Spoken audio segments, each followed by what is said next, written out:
body-crushing pressure, toxic atmospheres, unbearable temperatures. That's what would be in store for you if you visited other planets in our solar system. But what other environmental hazards would you encounter? Which planets would be the safest and which would be the most dangerous? And how long could you survive on any of them? This is What If, and here's what would happen if you spent a day on every planet in our solar system. Before you get started on your journey through the solar system, you should pack a bottle of water. Earth is the only planet known to have consistent bodies of liquid water on its surface, so if you pack enough, you could probably survive a few days just about anywhere, right? Well, sorry to say, I've got some bad news for you. Let's start with a visit to Mercury, the smallest planet in the solar system. This rocky, crater-filled planet is only slightly larger than our moon, and it's located extremely close to the Sun at a distance of 58 million kilometers.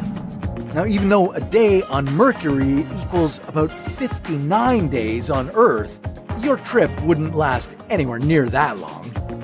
Due to this slow rotation, you could land on the sunny half where the temperatures reach 430 degrees Celsius, or maybe you'd aim for the dark side where temperatures drop to minus 180 degrees Celsius. Your best bet would be to find a cozy spot somewhere in between. But with an atmosphere mainly composed of oxygen, sodium, hydrogen, helium, and potassium, good luck breathing for very long. Even in this middle ground, you wouldn't likely survive more than 2 minutes. Okay, let's check out what a day would be like on the second planet from the Sun, Venus. Well, you should expect a very warm welcome because surface temperatures are a piping hot 475 degrees Celsius. And one day on Venus lasts 243 Earth days. Unless you've got an impossibly robust spacecraft, you couldn't get very close to the surface. And even if you did, you wouldn't last very long. Venus has a thick and toxic atmosphere with 154,000 times more carbon than the atmosphere of Earth. And it's shrouded in yellowish clouds of sulfuric acid. You could say the Venusian atmosphere is a runaway greenhouse effect. Between the toxicity and the heat burning you to a crisp, you wouldn't survive 1 second on Venus. Now, let's skip on over to Mars. Unless you wanted to stop back on Earth for a couple breaths of fresh air. On Mars, you'd find comfort in a day that is a little over 24 hours. What you wouldn't find comfortable is an atmosphere of carbon dioxide, argon, nitrogen, and a little bit of oxygen and water vapor. The surface of Mars is cold, with an average temperature of minus 62 degrees Celsius. Combine the low surface temperatures with the unbreathable air, and you wouldn't survive much more than a few minutes here either. On the next planet, you wouldn't be able to reach the surface. That's because there isn't one on the gas giant Jupiter. This planet is more than twice as massive as all the other planets in our solar system combined. And its atmosphere is primarily hydrogen, helium, and cold, windy clouds of ammonia and water. Jupiter might be bulky, but it rotates fast. One day lasts a mere 10 Earth hours. And because it's so fast, Jupiter's atmosphere has strong jet streams.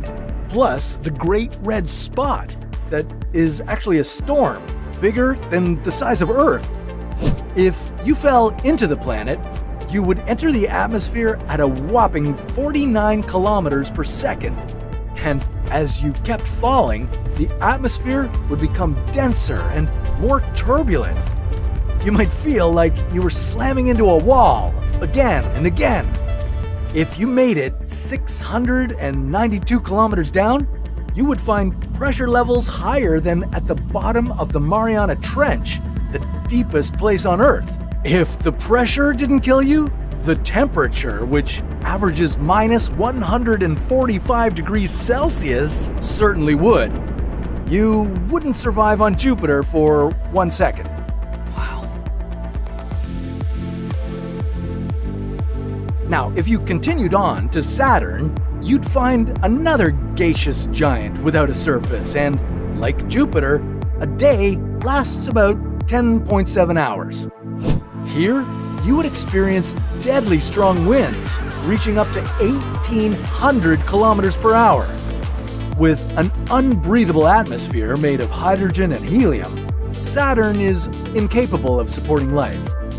Maybe you'd have more luck on one of its moons, like Titan or Enceladus.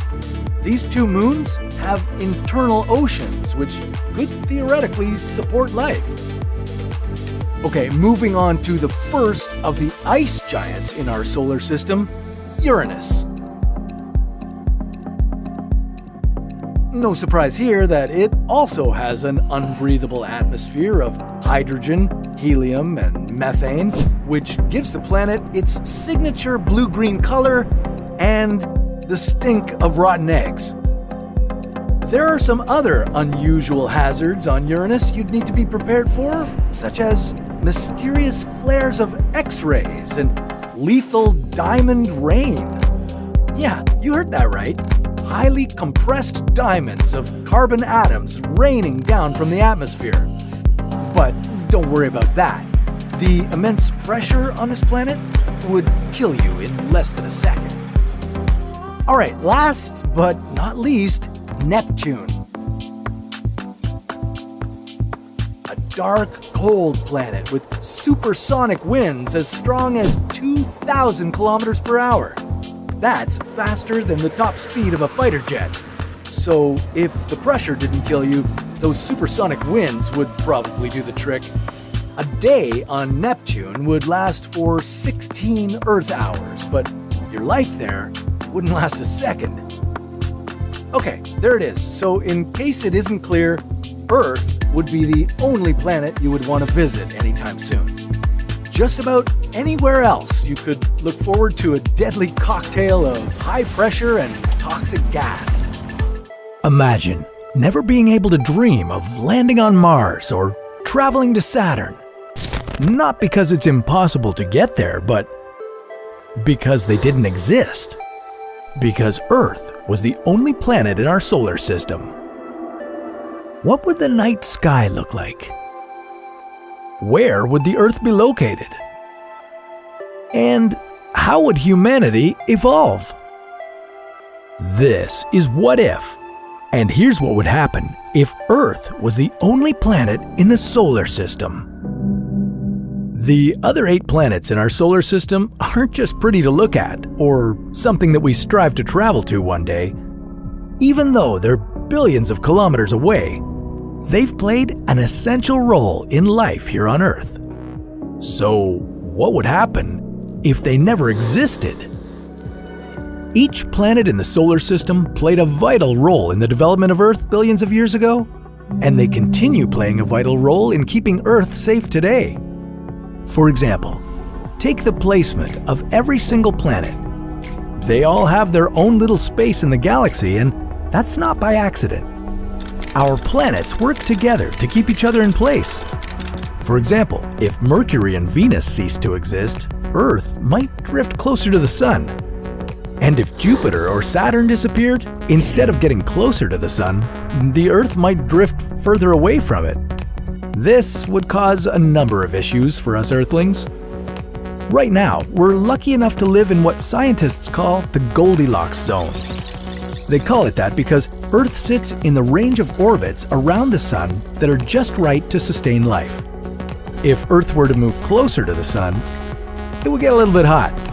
We might burn to a crisp. The farther away we get, the more the temperature would drop. Earth would be too cold to sustain life. The position of Earth in our solar system not only affects life, but everything that happens on our planet.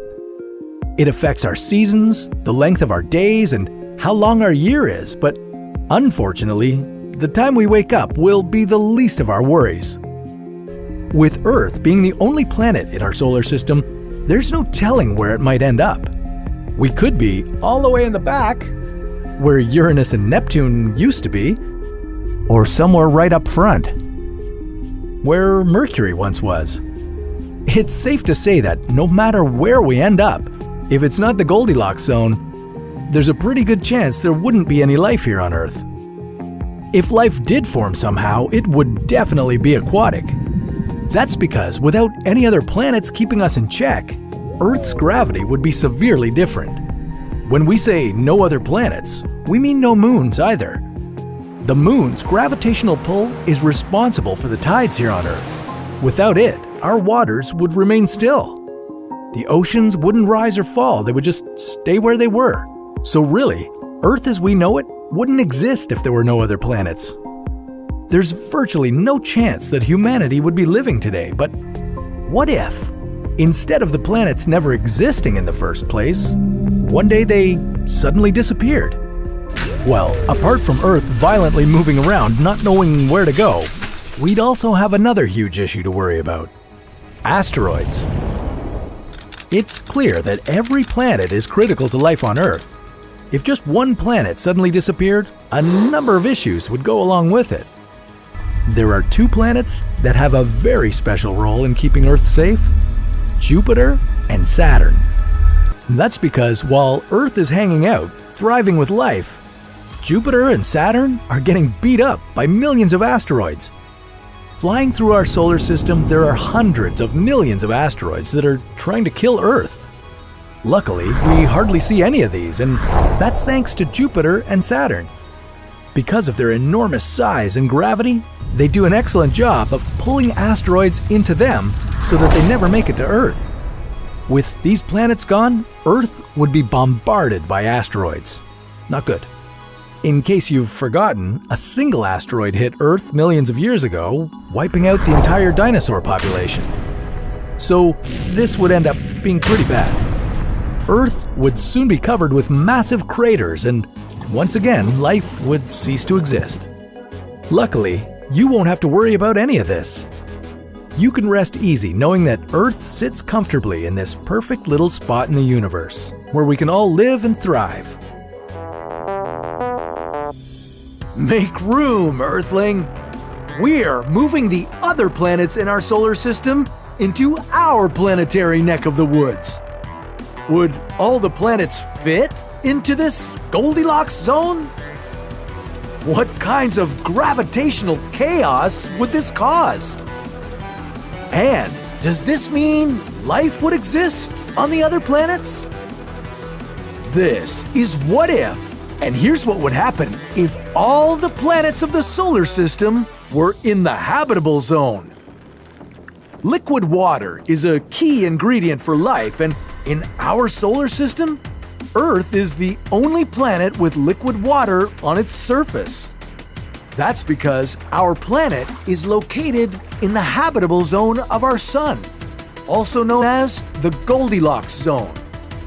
And the conditions here are just right. Any closer and water would boil away. Any further, it would freeze. The size of this area depends on how hot or cool a star is.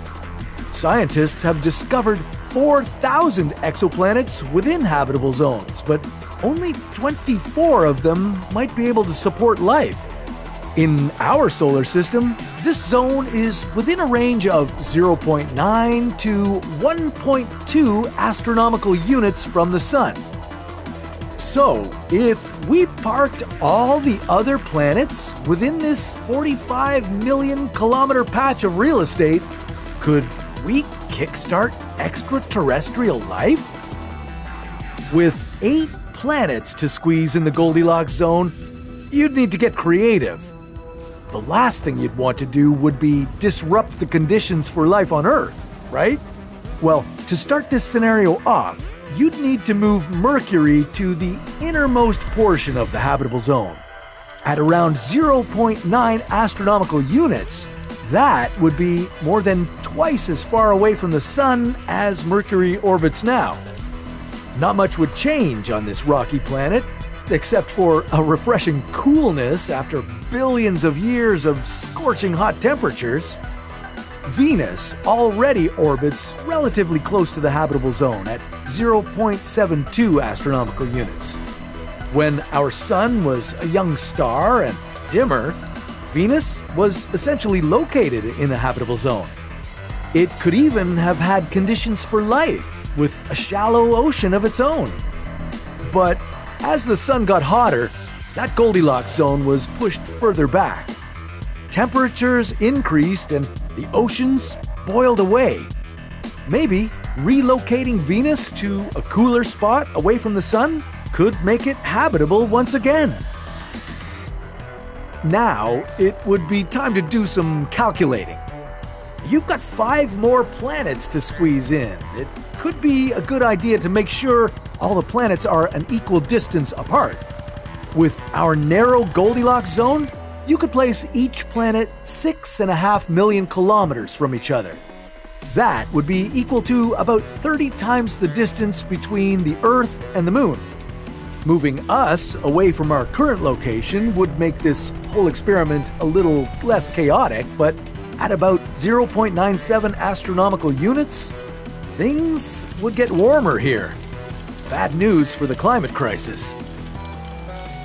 Ignoring that for now, you'd move on to Mars. You'd be excited to see if this cold, rocky planet could have life. Well, sorry to say, it would still be barren. You see, liquid water isn't the only thing that life needs to thrive. Mars lacks a magnetic field. That means solar radiation would strip away the chances of it having an atmosphere. You'd still have to terraform it.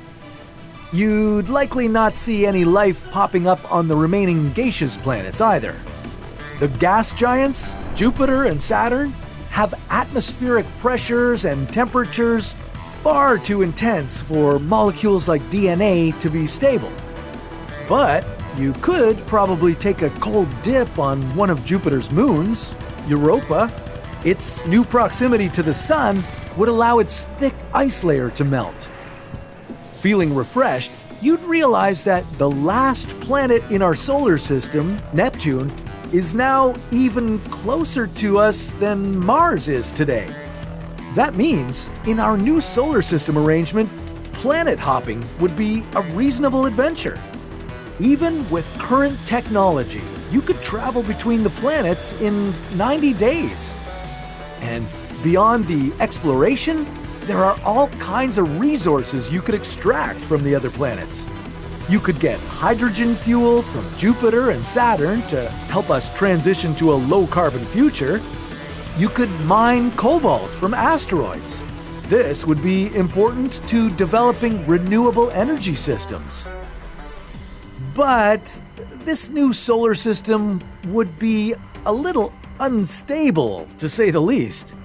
Especially with a massive planet like Jupiter so close to us. It has 2.5 times the mass of all the other planets in our solar system combined. Scientific reports indicate a star similar to our Sun could have 6 Earth-sized planets within its habitable zone. With Jupiter, gravitational stability would be all out of whack, and all these imbalances could result in the planets or moons getting ejected from orbit or reshuffled completely. Billions of years from now, the Sun will become a red giant, and then it will slowly die. That's right, it's the end of the solar system, and this is your survival guide. What will happen when Earth becomes too toasty to sustain life? Where else in the solar system could human civilization live? And what would the sun be like in its final days? This is What If, and here's what would happen if you survived the end of the solar system. For around 4.5 billion years, our sun has been the bright center of our solar system. It's fueled by the nuclear fusion in its core, and it burns through 661 million tons of hydrogen every second. During its stellar lifespan, the sun has burned through about half of its fuel source. That means our sun has another 5 billion years left in it. As the sun uses up its hydrogen through nuclear fusion, it becomes more saturated with helium, and that makes it spit out even more energy. Every billion years that it burns hydrogen, our sun gets about 10% brighter. Eventually, all that energy will push out the sun's outer layers, and our star will swell in size. Then we'll have a red giant at the center of our solar system. Game over, right? Let's fast forward to around 1.5 billion years from now. Sorry to say, but things won't be looking too good for life on Earth. The sun's increased brightness will set off intense global warming. Our planet will become so hot that our oceans will start to boil. The increasing heat and radiation of our sun will shift the habitable zone of our solar system. And now, the area where liquid water could exist will move out toward Mars. Yeah, Mars will now become habitable. And it could be humanity's first destination for settlement. But to create a breathable atmosphere, we'd still have to terraform the red planet. At this point, Mars could remain habitable for as long as 5 billion years. That'll give us plenty of time to make our next move. But in about 7.5 billion years, our solar system will have a giant problem. A red giant problem, of course. Our star will run out of its hydrogen fuel and start burning helium instead. The sun will expand, completely vaporizing Mercury. The atmosphere of Venus will burn up. Eventually, the expanding sun will swallow Venus whole. And our Earth? Well, it will get reduced to a dense, hot iron core. Our new home on Mars won't be habitable anymore either. Humanity's best hope would be to hop over to Europa, Jupiter's fourth largest moon. Its thick layer of ice will melt from the sun's increased heat. Europa could become a wonderful water world. Jupiter's moon could be our home for a few 100 million years. That's when the sun will reach its maximum size as a red giant. It will shine about 3,000 times brighter than it does today. And its surface could extend well beyond Earth's orbit. 8 billion years from now, the sun could make life intolerable as far as Pluto. Our best hope at that point would be to find a home on a distant dwarf planet in the Kuiper Belt.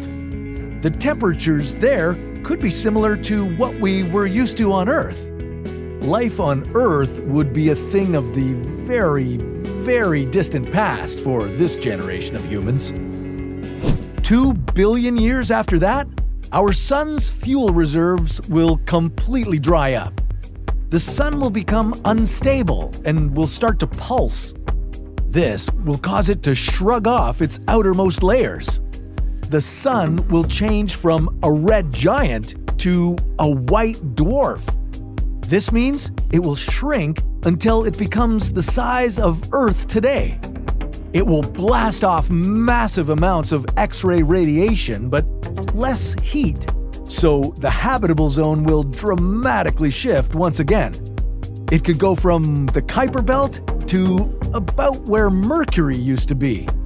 For human civilization to continue, we'd have to move onto another star's habitable exoplanet. Our white dwarf star would radiate for quadrillions of years, so moving back to its new habitable zone wouldn't be a good idea. When our former sun used up the last of its energy, it will no longer be able to shine or radiate heat. But it will still have mass and gravitational pull. It may become a black dwarf. Scientists have yet to find any such stars, as they would have to be much older than our 14 billion-year-old universe. When I say jump, you say how high. Okay, let's put this to the ultimate test by hopping around the solar system. Literally. What differences in gravity would you experience? On which planet could you jump as high as a house? And on which planets would jumping lead to your demise? This is What If, and here's what would happen if you jumped on every planet in the solar system. Every object with mass is subject to gravity. This includes you, of course. Whether you're standing on your 2 feet or lounging on the sofa, the Earth's gravity is pulling you toward the center of the planet. When you jump, the force of your muscles allows you to overcome that gravity and accelerate upward. Once you're in the air, gravity slows you down, and eventually your velocity hits zero and you fall back to the surface. The planets in our solar system come in all sizes, so the force of their gravity differs too. Your mass would stay exactly the same, but from one planet to the next, your weight would be very different. You guys lost a pound. So, could you bound gracefully over mountains on one while on another you'd barely be able to lift a toe?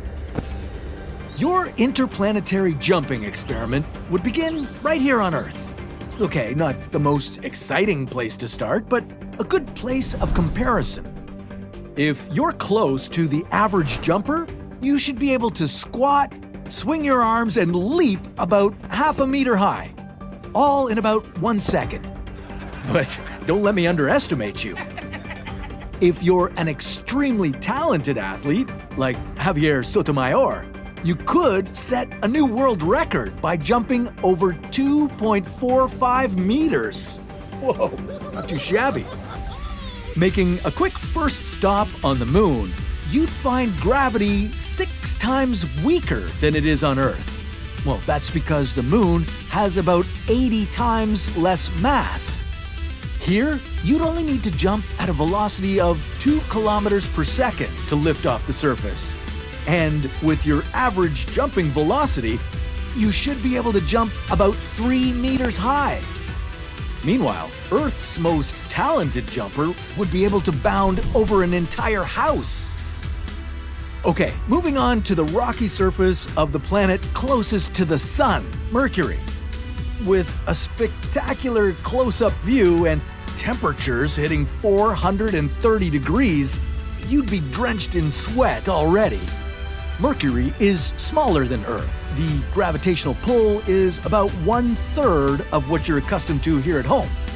So, despite exhausting conditions, you'd be able to jump about 3 times as high.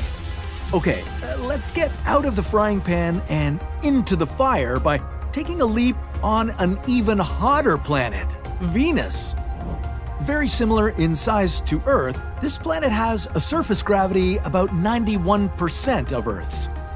Here, you'd be able to jump ever so slightly higher than you could back home. But you definitely wouldn't want to hang out for too long in this thick, scorching hot atmosphere.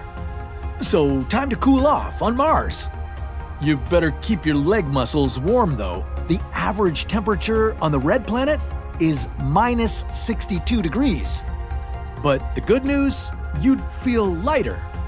Mars has about 10 times less mass than Earth, For this reason, you'd be able to jump to nearly the exact same height as you did back on Mercury. Okay, now leaving the rocky planets behind, it would be time to test your skills on a gas giant, like Jupiter. This planet is so large that all the other planets of the solar system could fit inside it. Jupiter has very intense gravity, so you'd be feeling a lot heavier than you do right now. If you tried to jump here, you'd only be able to get a pathetic 20 centimeters off the ground. Now, if it helps your ego, this scenario would be impossible for a simple reason. It's because the gas giants have no surface to jump from, so you'd have to stay on top of your spaceship. And if I can offer some advice, don't fall off. On Saturn, you'd be surprised to find that you can jump only about 3 centimeters less than you could on Earth. Despite the planet having 95 times the mass, Saturn's surface gravity is quite similar to our home planet. Okay, now heading toward the dark, cold edges of the solar system, you'd take your leaps on Uranus and Neptune. Just be sure to avoid slipping on these ice giants. On Uranus, you'd find a relatively familiar gravitational pull. Because of this, you'd be able to jump about 6 centimeters higher than you could on Earth. Then finally, you'd reach the bleak, foggy surface of Neptune, and despite your aching muscles, you'd power through for one last jump. And that could be tough, considering the severe winds that dwarf even the largest hurricanes back on Earth. But you'd take your best shot and, struggling against the slightly stronger gravity, you'd reach 44 centimeters, roughly the same as back home. Speaking of back home, I think it's time to head back. What would happen if our planet got too close to a black hole? Well, according to science fiction, we'd be sucked into a parallel universe. Or maybe even the future. But in reality, it wouldn't be nearly that fun. Instead, our planet would be ripped apart piece by piece, starting with our atmosphere. So, what if we moved a little further back?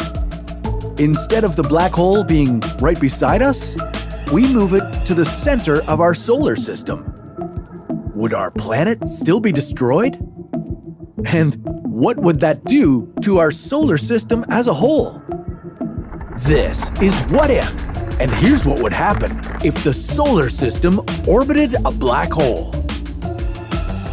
This black hole has the same mass as our Sun. If we were to place it next to our Sun, the two objects would orbit each other at a close distance, about 1/10 the distance between Earth and the Sun. This would mean that our solar system was now orbiting a local point with twice the mass of the Sun. As a result, the planets would have to orbit faster to avoid getting pulled inwards. A year on Earth would decrease from 365 days to 258 days, and the amount of energy from the Sun would vary as it orbited closer to and farther away from Earth. Other than that, life would pretty well be the same. But what if we replaced our Sun with a black hole completely? Well, we'd have a lot more to worry about than just the length of a year, which, by the way, would be over in the blink of an eye. The biggest problem we would face if we replaced the Sun with a black hole would be the absence of incoming solar energy. The planet Earth would go completely dark. Thanks to our planet's infamous greenhouse gas effect, the global temperature wouldn't be reduced instantaneously. But after the first week, Earth's average surface temperature would drop to 0 degrees, and then to negative 101 degrees by the end of the first year. You'd think that our planet quickly becoming an ice world would be bad enough, but we're just getting started.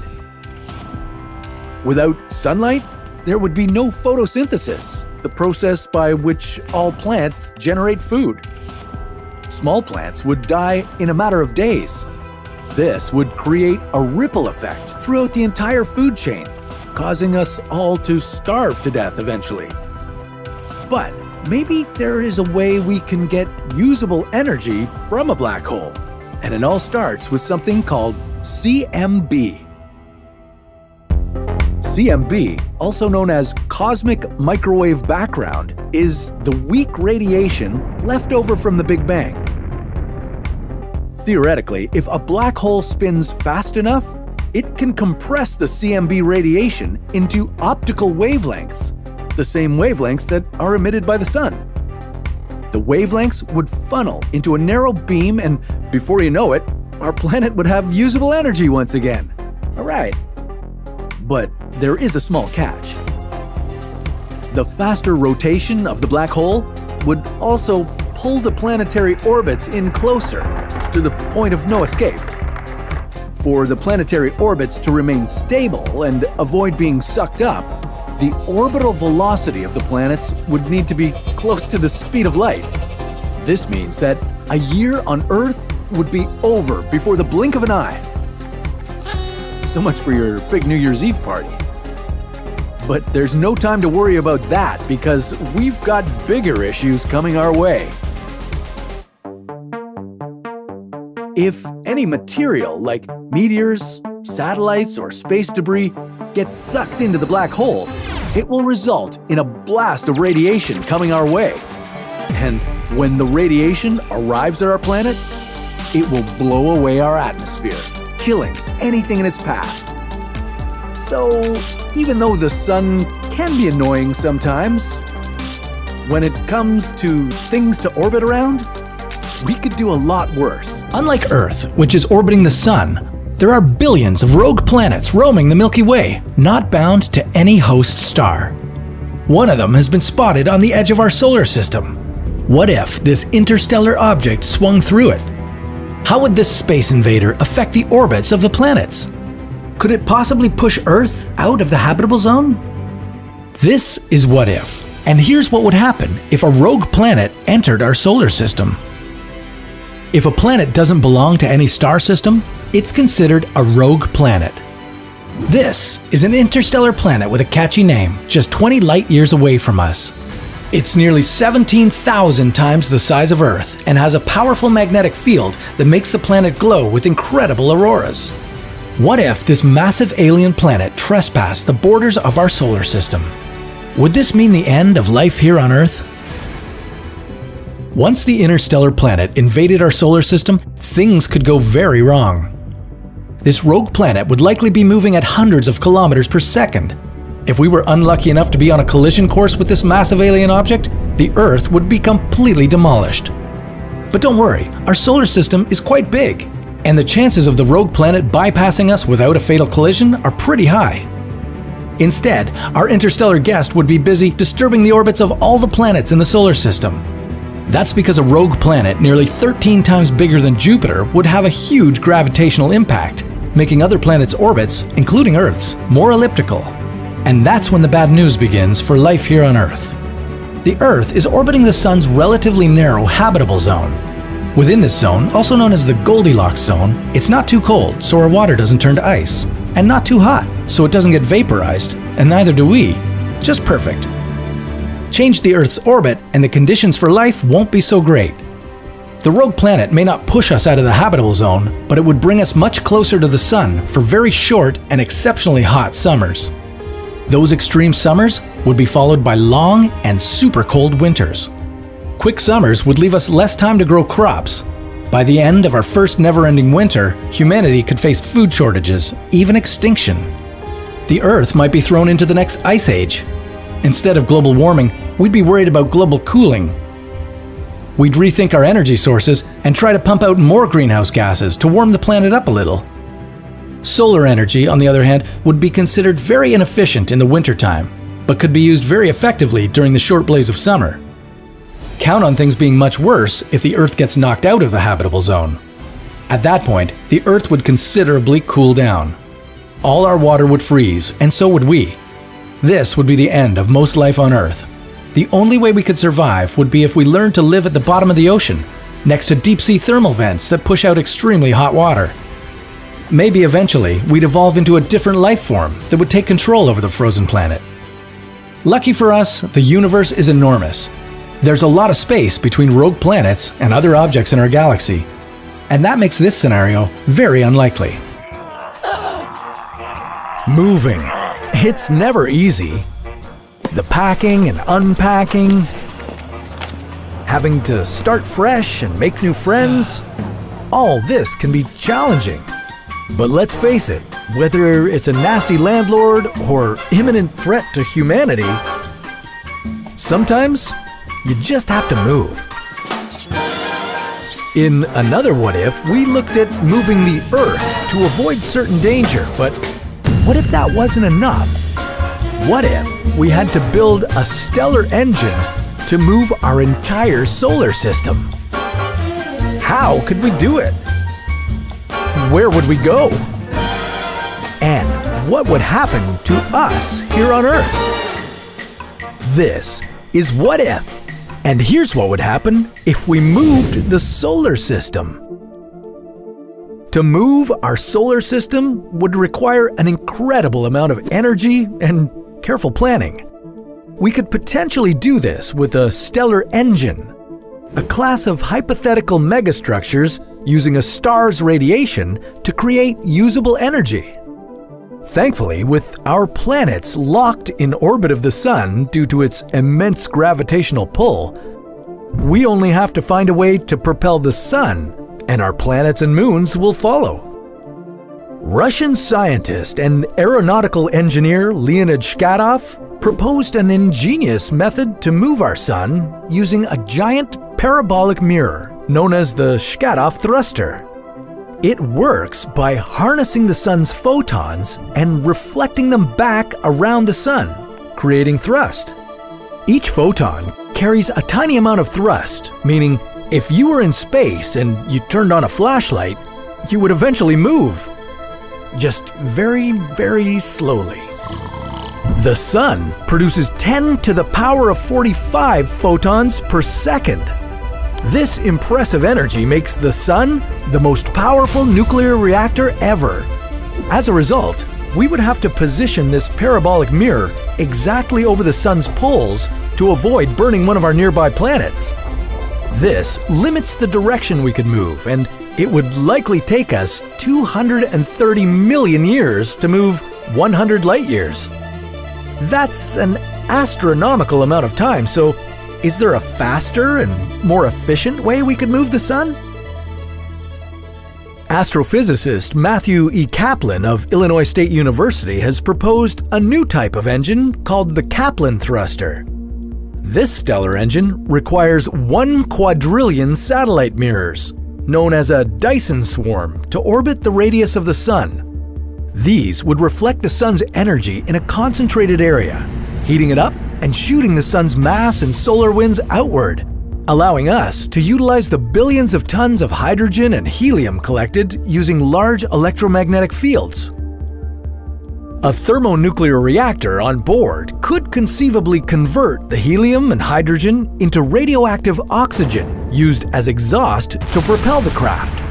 And any leftover hydrogen from the Sun would be shot in a jet of plasma using a particle accelerator, pushing the Sun forward and keeping the thruster from being sucked into the Sun's gravity. This delicate balancing act would allow us to move in any direction we want at much greater speeds. The real challenge might be building the Dyson sphere itself. For one thing, we would have to mine Mercury for its rich supply of metals and minerals. This would take a considerable amount of time and effort, but could provide us with an almost infinite energy source. Learn more about that in our other video, What If We Built a Dyson Sphere? Now, what would it feel like on Earth when our entire solar system goes surfing through space? Well, turns out everything might feel more or less the same. Researchers at Illinois State University believe that shifting the solar system wouldn't disrupt our planet's orbits, since the thrust of a stellar engine would create just a small acceleration overall. As we orbit the Sun orbits the galactic center of the Milky Way. We don't feel this movement because it's constant. If the Earth suddenly stopped moving, however, we'd be in cosmic trouble. With so many travel destinations in the universe, we'd still be limited to only a small portion of it, known as the local group. This collection includes our massive Milky Way galaxy, the Andromeda and Triangulum galaxies, and about 50 other dwarf galaxies. Now, due to the mysterious force of dark matter, scientists have discovered that the universe is rapidly expanding. Even though we can see them, all the other galaxy groups are moving farther away from us at speeds we'll never be able to reach. We'd be better off looking for other habitable planets like ours within our own galaxy. In approximately 4.5 billion years, our Milky Way will eventually collide with the Andromeda galaxy, forming Milkdromeda. At this point, galaxies outside the local group will be so far away we won't even be able to detect them like we can now. Future civilizations born in the Milkdromeda universe may think that the local group is all that there is. They wouldn't be able to learn about the Big Bang and may think that the universe is static and never-ending. So consider yourself lucky to be living in a time where we can research the past and possible future of our own universe. Maybe someday we will harness our stellar energy and get to explore our galaxy and make some new friends along the way. This would make us a Type 2 civilization on the Kardashev scale, which measures a civilization's technological ability to control and utilize energy. Sadly, we're barely a Type 1 civilization, as we still haven't figured out how to harness all of Earth's available energy.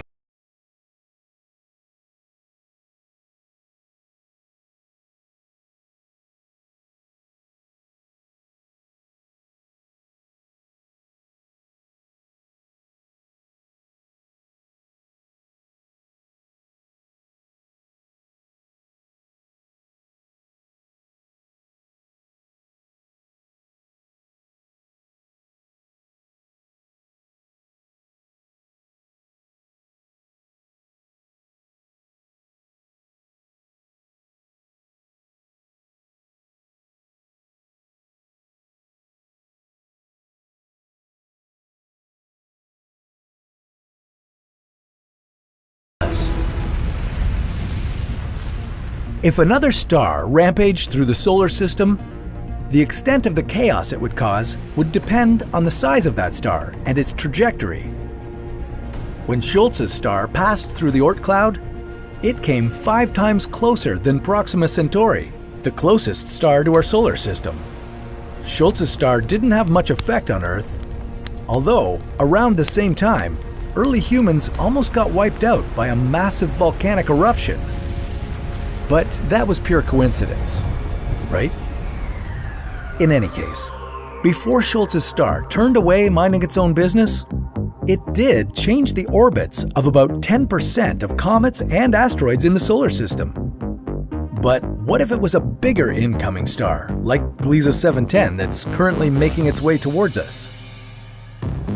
Gliese 710 isn't scheduled to make its first contact with the solar system for another 1.29 million years. But when it does, it could shake the Earth quite a bit. If the rogue star had other planets and moons following it, our solar system would turn into a galactic soup with stars and planets being pulled out of their orbits. Massive collisions would create a rippling effect, disrupting planetary orbits even more. Eventually, the Earth would be knocked out of its orbit too, if it wasn't already destroyed by meteor storms and the remnants of other planets. Not to sound too dramatic, but there are estimates that 40,000 stars have entered the Oort cloud at some point in the history of the solar system, but they all came here on just visiting trips. Chances that any of those rogue stars will ever make it past the Oort cloud are close to zero. It's invisible, deadly, and sucking up every bit of matter in its path. The most massive black hole in the known universe is headed right toward Earth. What would you see as it started to slurp up the Milky Way galaxy? What kind of tasty dish would Earth become? And when it's finished with us, where would it go next?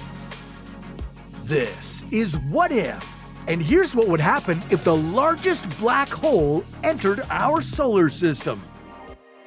Black holes aren't that much different from any other object in the universe that has mass, except that they are really, really dense. At their center is a singularity, an infinitely small point where all its matter is compressed.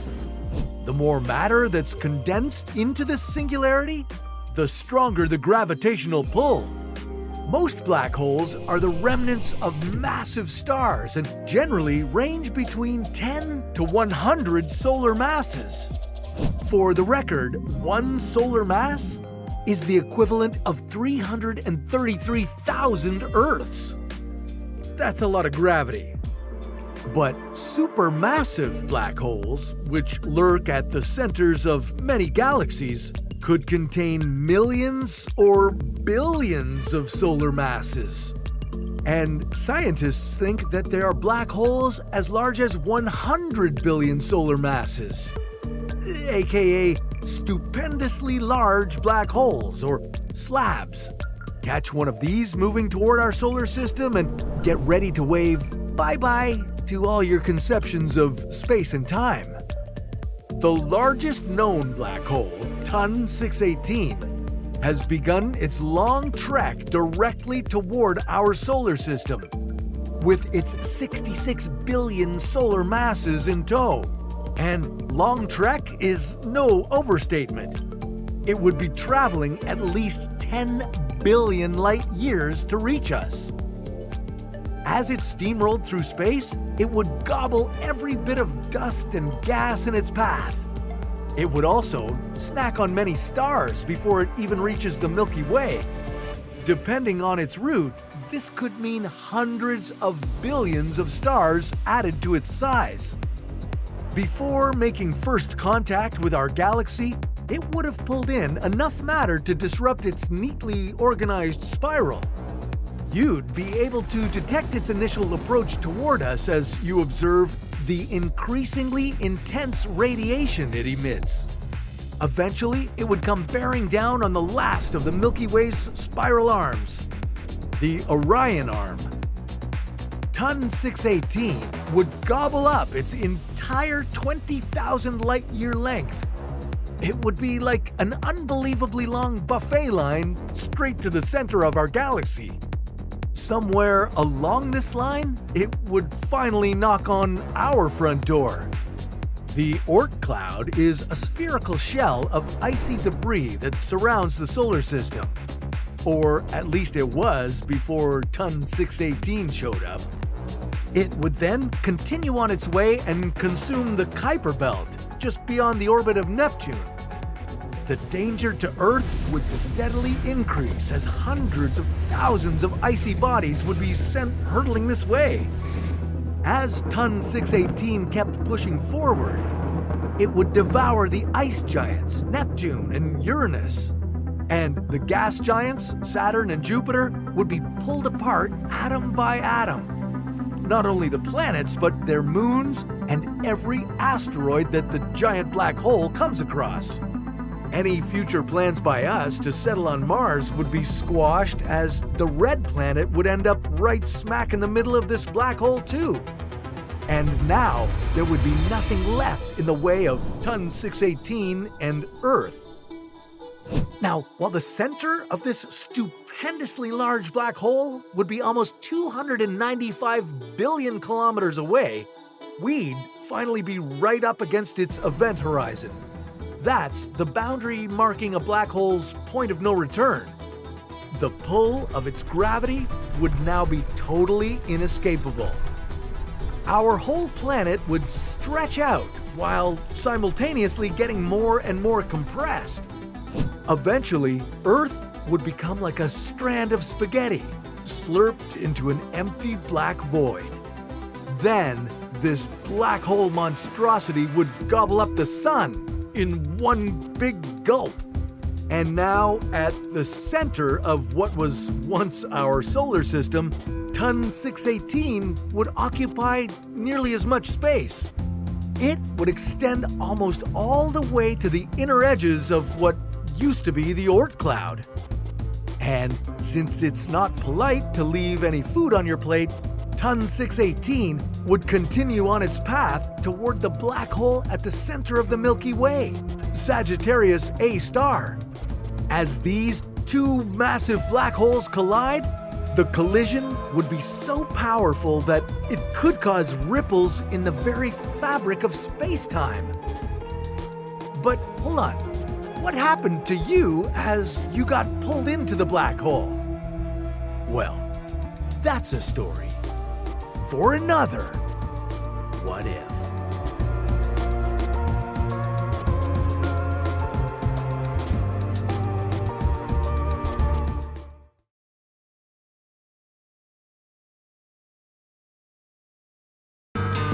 Body-crushing pressure, toxic atmospheres, unbearable temperatures. That's what would be in store for you if you visited other planets in our solar system. But what other environmental hazards would you encounter?